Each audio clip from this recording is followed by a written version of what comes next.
How you doing? We're here in Southern Oregon on the Chetco River with guide Andy Martin of Wild Rivers Fishing. Andy is one of our better pro staffers in the Oregon area.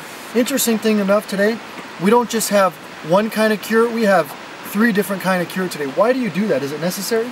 Well, when we're fishing today, we're fishing a lot of different depths in water speeds and watercolors. There's some slides on the river.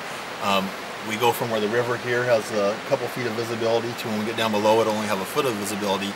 So different colors in the eggs are important. Also, the fish seem to crave different kinds of cures as the day goes on. And if you just fish one bait and that's it, you'll catch some fish. But if you mix it up, if you're not getting bit, you mix it up and try something different as you keep pounding the holes, you'll find that the fish will respond different to the different kind of cures that you carry with you. Now I see 3 different kind of cures here. Can you tell people what these 3 are and why you're doing it and how? Well, my favorite cure for winter steelhead is Pautzke BorX fire. These are the eggs cured in BorX fire, which is basically a combination of sugar, borax, salt, and krill. The krill's real important. It gets the fish a bite. It also, if you get some unwanted scents on the eggs, the krill can kind of mask that. And what color BorX fire are you using here? I use natural and I also use pink, but for winter steelhead, I really like the natural color. Natural. Okay, and what do we have right here? Okay, and this is kind of a homemade cure.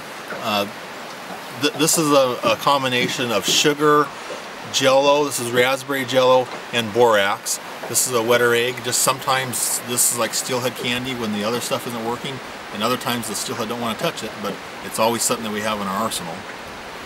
And the third one, what is this exactly? This is kind of a customized BorX fire, and this is actually my favorite bait. This is Pautzke BorX fire, and I add a little bit more sugar. I think steelhead like sweet baits. They respond to the sugar. They bite more aggressively. They'll bite when they're not hitting other stuff. So this is just the plain BorX fire, and then probably 2 parts BorX fire and 1 part sugar, and it just sweetens them up a little bit, toughens them up a little bit, and makes a really nice bait that the fish really like. So what we're learning out here today is never put all your eggs in one basket. It's important to have different cures, different combinations of cures, and really give the steelhead what options that they could use. You can hit the same hole a dozen times with one bait and you won't get hit.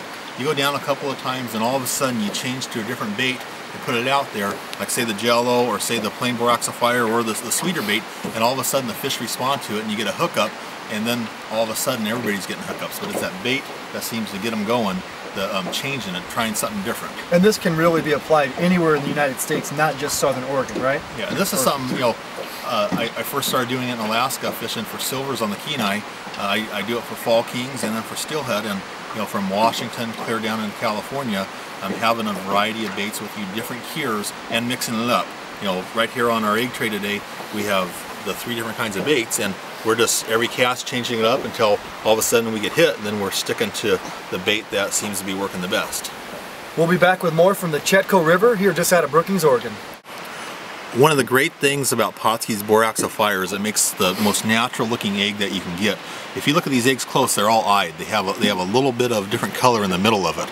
What happens when you cure the eggs, the salt, sugar, and borax and krill in the cure start drawing the liquid out of the eggs, and then over a 3-day period it draws that liquid back in, and as it draws it back in, it changes the color of that egg. When you start with these eggs, they don't look like that.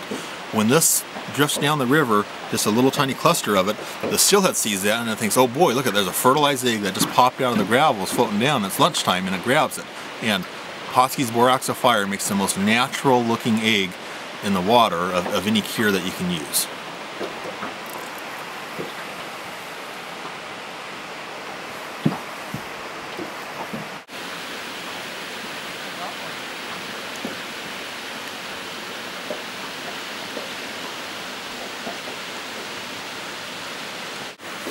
Back here on the Chetco River, this is Mick Thomas of Lunker Fish Trips. Mick is based in Northern California, Southern Oregon. What do you like most about BorX fire? Well, the BorX fire is the natural cure. The best thing I like is you can catch a fish today, you can go home and cure your eggs tonight, and in the morning you can have them ready to fish. It's one of the only cures that you can cure those eggs right out of the fish, drain them in the morning, and put them on the line and catch fish. It's a simple cure to use, It's a very simple cure. Anybody can use it. It's just a one-step, sprinkle it on, let them soak, They absorb all the cure, drain them, fish them. What do you say we go catch some fish? Let's do it. All right.